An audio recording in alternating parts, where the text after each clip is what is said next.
E aí, pessoal, bem-vindos ao primeiro vídeo do novo livro que eu resolvi fazer um pequeno estudo a respeito, né?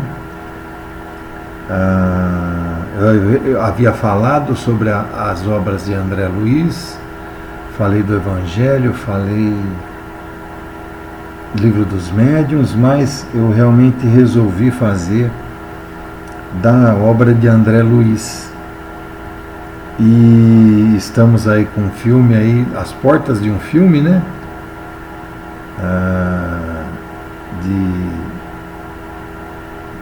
Do livro Os Mensageiros, né? Vai começar no dia 25 de janeiro, vai ser lançado Os Mensageiros. E eu achei legal nós conversarmos a respeito do livro Os Mensageiros. Então eu já vou começar lá do capítulo 1, eu não vou nem entrar nos comentários do Emmanuel, né? Então, o livro que nós vamos ver é Os Mensageiros, psicografado por Chico Xavier, do Espírito André Luiz, tá bom? Muito bem. Então vamos iniciar aqui a leitura. Lembrando que esse livro tem alguns termos mais aprimorados, né? E na medida do possível eu vou estar elucidando ao respeito desses termos, o que quer dizer. A maioria eu vou pular porque vocês vão entender o sentido da frase, tá bom? O importante é a gente entender o sentido da frase. Então eu não vou ficar procurando em dicionário esses termos mais rebuscados da língua portuguesa, do qual André Luiz faz uso, né? Então vamos iniciar, tá bom? Eu espero que vocês gostem. E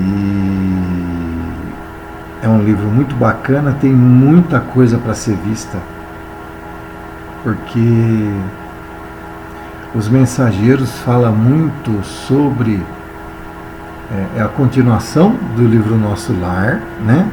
Foi primeiro o Nosso Lar, depois veio Os Mensageiros, logo em seguida, né?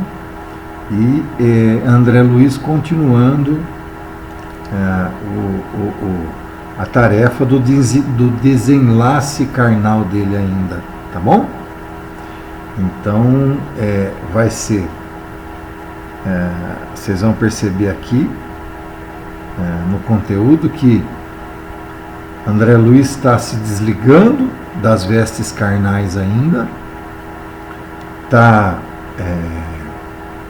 ele está se elevando espiritualmente para poder se desligar completamente. E esse livro trata muito de pessoas que são preparadas para virem ao planeta Terra com algumas missões que infelizmente falham, né, etc. Vocês vão ver alguns casos aqui do que realmente acontece, tá bom? Então, capítulo 1 chama Renovação. Vamos lá. Desligando-me dos laços inferiores que me prendiam às atividades terrestres, elevado entendimento felicitou-me o Espírito. Semelhante libertação, contudo, não se fizera espontânea. Sabia, no fundo, quanto me custara abandonar a paisagem doméstica, suportar a incompreensão da esposa e a divergência dos filhos amados. Guardava a certeza de que amigos espirituais, abnegados e poderosos, me haviam auxiliado a alma pobre e imperfeita na grande transição. Então, o que ele está falando aqui?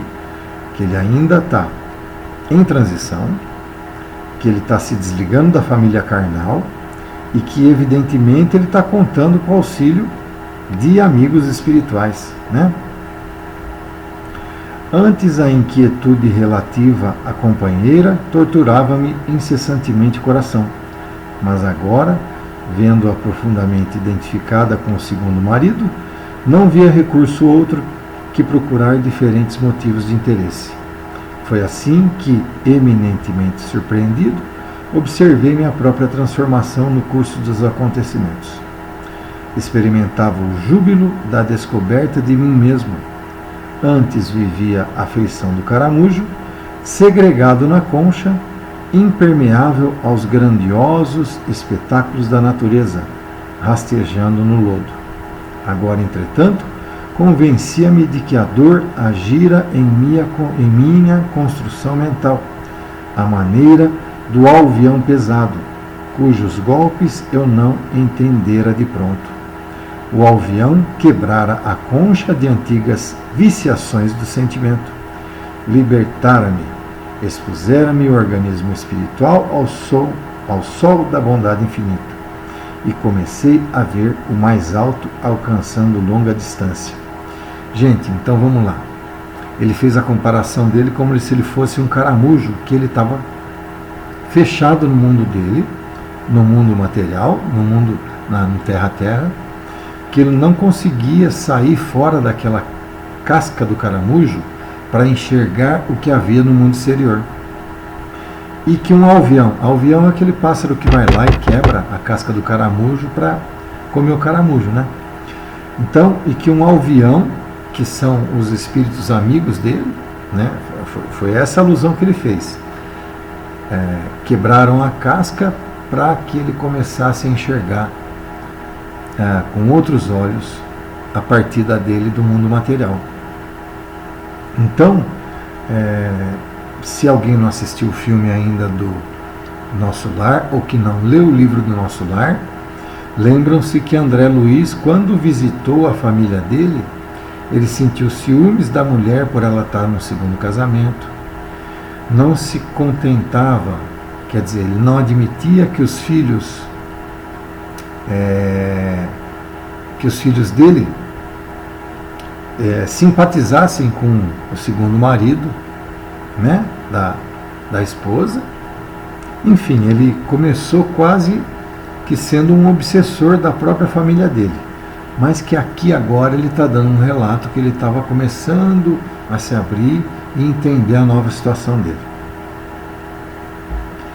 Pela primeira vez, cataloguei adversários na categoria de benfeitores.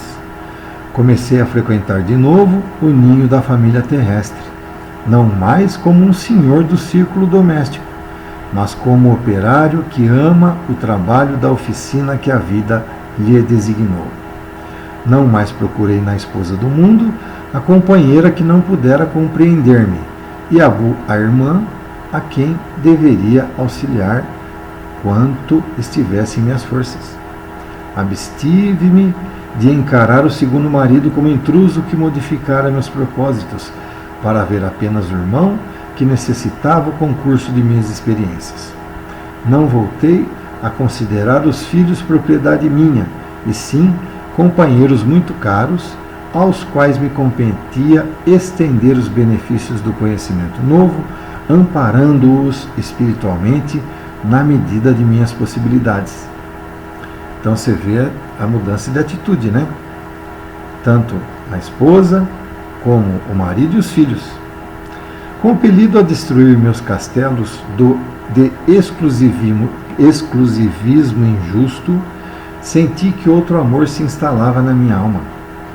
Órfão de afetos terrenos e conformado com os desígnios superiores que me haviam traçado diverso rumo ao destino, comecei a ouvir o apelo profundo e divino da consciência universal.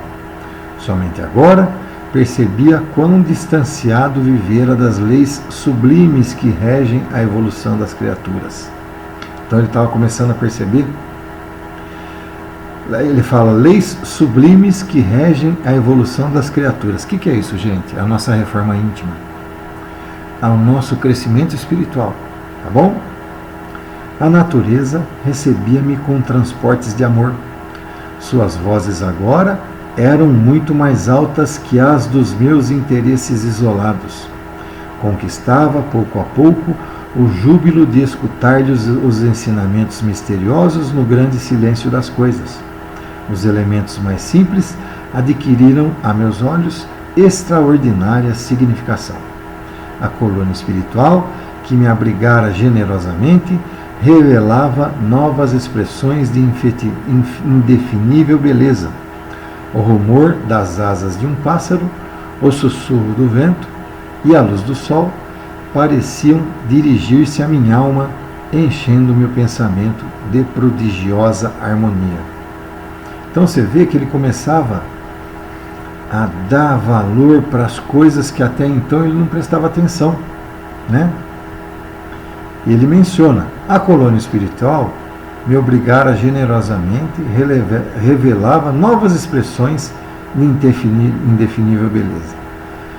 O rumor das asas o bater das asas dos pássaros, o sussurro do vento, a luz do sol. Ele estava enxergando de uma outra maneira. De uma maneira, aos olhos espirituais, a gente começa a enxergar de outra maneira, né? Com uma consciência espiritual mais elevada, nós temos uma dimensão muito maior do que para a gente que somos réis mortais aqui, né? Meros espíritos encarnados aqui, que não admiramos tanto essas belezas, né? A vida espiritual, inexprimível e bela, abrira-me os pórticos resplandecentes. Até então, vivera em nosso lar como hóspede enfermo de um palácio brilhante, tão extremamente preocupado comigo mesmo, que me tornara incapaz de anotar deslumbramentos e maravilhas. A conversação espiritualizante tornara-se-me indispensável. Aprazia-me, antigamente, torturar a própria alma com as reminiscências da terra. Estimava as narrativas dramáticas de certos companheiros de luta, lembrando o meu caso pessoal e embriagando-me nas perspectivas de me agarrar novamente à parentela do mundo, valendo-me de laços inferiores. Mas agora perdera totalmente a paixão pelos assuntos de ordem menos digna.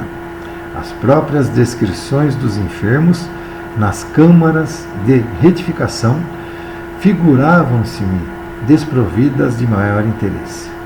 Não mais desejava informar-me das procedências dos infelizes. Não indagava de suas aventuras nas zonas mais baixas. Buscava irmãos necessitados. Desejava saber em que lhes poderia ser útil. Então, gente, você vê que realmente ele estava bem mais desprendido. Ele não fazia questão de se interessar pelos irmãos mais inferiores, né, por assuntos de ordem menos dignas, por enfermos nas câmaras de retificação, figuravam-se-me desprovidos de maior interesse. Quer dizer, ele não queria saber do que estava acontecendo com assuntos mais inferiores. Ele estava realmente se reformando intimamente para ficar mais ligado e crescer espiritualmente, tá bom, gente? Identificando essa profunda transformação, falou-me Narcisa certo dia: André, meu amigo, você vem fazendo a renovação mental. Em tais períodos, extremas dificuldades espirituais nos assaltam o coração. Lembre-se da meditação no Evangelho de Jesus. Sei que você experimenta intraduzível alegria ao contato da harmonia universal, após o abandono de suas criações caprichosas. Mas reconheço que ao lado das rosas do júbilo, defrontando os novos caminhos que se descerram para a sua esperança, há espinhos de tédio nas margens das velhas estradas inferiores que você vai deixando para trás. Seu coração é uma taça iluminada aos raios do alvorecer divino, mas vazia dos sentimentos do mundo que a encheram por séculos consecutivos. O que ela quer dizer, gente? Ela percebe que ele está na estrada luminosa do crescimento espiritual, mas que ainda há certos espinhos que ele não consegue deixar para trás ainda. Então que ele tem muita luta pela frente, né? Ele tem muitas pedras nessa estrada ainda que ele vai ter que passar por cima, tá? Não poderia eu mesmo formular tão exata definição do meu estado espiritual. Narcisa tinha razão. Suprema alegria inundava meu espírito ao lado de incomensurável sensação de tédio quanto às situações da natureza inferior. Sentia-me liberto de pesados grilhões, porém não mais possuía o lar, a esposa, os filhos amados. Regressava frequentemente ao círculo doméstico e aí trabalhava pelo bem de todos, mas sem qualquer estímulo. Minha devotada amiga acertara. Meu coração era bem um cálice luminoso, porém vazio. A definição comovera-me. Então o que acontecia, gente? Ele fazia visitas constantes à sua família, ajudava espiritualmente a sua família, só que ele ainda tinha o que preencher espiritualmente, porque ele ainda estava entediado. Tinha as pedras no caminho dele, ainda existiam. Por mais que ele ajudasse a sua família, faltava alguma coisa ele complementar essa reforma íntima, esse lado moral, esse lado espiritual dele. Por mais que ele ajudasse a sua família, ele queria crescer espiritualmente, mas não conseguia. Essas eram as pedras no caminho dele. Tá bom? Então por isso que ela fala que ele era um cálice luminoso, porém vazio. Muito bem. Vendo-me as lágrimas silenciosas, Narcisa acentuou: encha sua taça nas águas eternas daquele que é o doador divino. Além disso, André, todos nós somos portadores da planta do Cristo na terra do coração. Em períodos como o que você atravessa, há mais facilidade para nos desenvolvermos com êxito, se soubermos aproveitar as oportunidades. Enquanto o espírito do homem se engolfa apenas em cálculos e raciocínios, o Evangelho de Jesus não lhe parece mais que repositório de ensinamentos comuns. Mas quando lhe despertam os sentimentos superiores, verifica que as lições do Mestre têm vida própria e revelam expressões desconhecidas da sua inteligência, à medida que se esforça na edificação de si mesmo, como instrumento do Pai. Quando crescemos para o Senhor, seus ensinos crescem igualmente aos nossos olhos. Vamos fazer o bem, meu caro. Encha seu cálice com o bálsamo do amor divino, já que você pressente os raios da alvorada nova. Caminhe confiante para o dia. O que ela quis dizer? Ele precisa preencher o cálice luminoso dele que está vazio com obras amorosas, dentro do amor de Deus. Quanto mais ele trabalhar, mais ele vai começar a preencher esse cálice luminoso dele que está vazio. O que ela quer dizer, gente? Ela dá um chacoalhão nele, que essas visitas para a família dele não estão fazendo com que ele cresça o quanto que ele tem que crescer. Ela faz uma advertência, que essas visitas na Terra são boas, mas que não fazem com que ele evolua espiritualmente. Tudo que ele pode evoluir, tá bom? Então que ele precisa se desvencilhar disso, né? Você vê que maneira amorosa que os espíritos tratam ele aqui, porque ela chama a atenção dele. Ela não está, ela fala de uma maneira amorosa, mas dura, né? Então os espíritos, é esse tipo de colocação que é diferente da maneira como nós fazemos aqui. Aqui a gente teria que falar assim: ô André Luiz, o caso é o seguinte, você está trabalhando legal, só que você precisa melhorar. Tudo que você está fazendo não é o suficiente para você melhorar o tanto que você pode melhorar. É uma maneira mais brusca que nós falaríamos. E ela expôs de uma maneira extremamente amorosa. Esse é o mundo espiritual, gente. Esse aqui, que são os espíritos superiores, como eles fazem com que a gente entre na faixa de entendimento, mas é uma dura amorosa. Olha que diferença. E conhecendo o meu temperamento de homem, amante do serviço movimentado, acrescentou generosa: você tem trabalhado bastante aqui nas câmaras, onde me preparo por minha vez, considerando o futuro próximo na carne. Não poderei, portanto, acompanhá-lo, mas creio deve você aproveitar os novos cursos de serviço instalados no Ministério da Comunicação. Muitos companheiros nossos habitam-se a prestar concurso na terra, nos campos visíveis e invisíveis ao homem, acompanhados todos eles por nobres instrutores. Poderia você conhecer experiências novas, aprender muito e cooperar com excelente ação individual. Por que não tenta? Antes que pudesse agradecer o alvitre valioso, Narcisa foi chamada ao interior das câmaras a serviço, deixando-me dominado por esperanças diferentes de quantas abrigara até então, relativamente às minhas tarefas. Então, esse já é o fim do primeiro capítulo, tá? Então, Narcisa, o que falou para ele? Deu um chacoalhão no André Luiz. André, o que você está fazendo com a tua família é muito bonito, mas você precisa agora abrir os olhos para você crescer espiritualmente. Vá até o Ministério da Comunicação, comece a trabalhar lá e você vai entender o que é crescer espiritualmente, tá? Então, ela aconselhou o André Luiz a ir até o Ministério da Comunicação.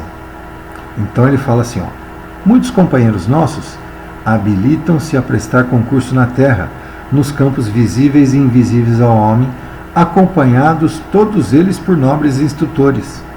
Então, ela estava aconselhando ele que ele fosse até o Ministério da Comunicação, fosse começar a trabalhar na terra, sim, ele iria vir para a terra, tá?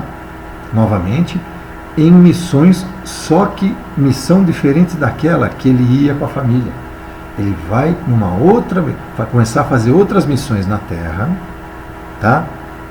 Que não fossem aquela da família, mas acompanhado de instrutor, junto com outros espíritos. Olha que bacana, gente. Através disso, ele ia crescer novamente, voltar a crescer moral e espiritualmente. Então é isso, ó. Nós estamos na página 9, só que lembrando, o primeiro capítulo começou na página 7, então nós vimos 7, 8 e 9. Nós vimos só 3 páginas do livro, e nós já estamos aqui com mais de 20 minutos de vídeo, entendeu? Esse livro, gente, ele esmera muito em detalhes. Então, eu vou tentar ver um capítulo por vídeo, tá bom? Pode ser que o vídeo fique mais ou menos longo, dependendo do número de páginas que tiver cada capítulo, tá bom? Nós vimos o primeiro capítulo hoje do livro Os Mensageiros. Lembrando vocês, vão lá, curtam o vídeo, inscrevam-se no canal e compartilhem com o maior número de pessoas possíveis sobre essa nossa querida doutrina dos Espíritos. Esse livro Os Mensageiros, gente, vai trazer muita novidade para a gente e vocês vão ver o quanto de espíritos que são preparados e não conseguem, chegam aqui, não conseguem cumprir a sua missão devido às tentações terrenas que nós temos, né? E nós vamos ver que se nós falharmos, não há problema, que a misericórdia de Deus é infinita. Nós falhamos, voltamos para a espiritualidade, nos preparamos novamente, voltamos novamente a encarnar. Se dermos conta, ótimo. Se não dermos, voltamos para a vida espiritual, realmente. E a espiritualidade nos proporciona tudo o que for necessário para que a nossa encarnação seja um sucesso. Se nós teremos êxito nas provas e expiações, cabe ao nosso livre-arbítrio. Tá bom? Então é isso, minha gente.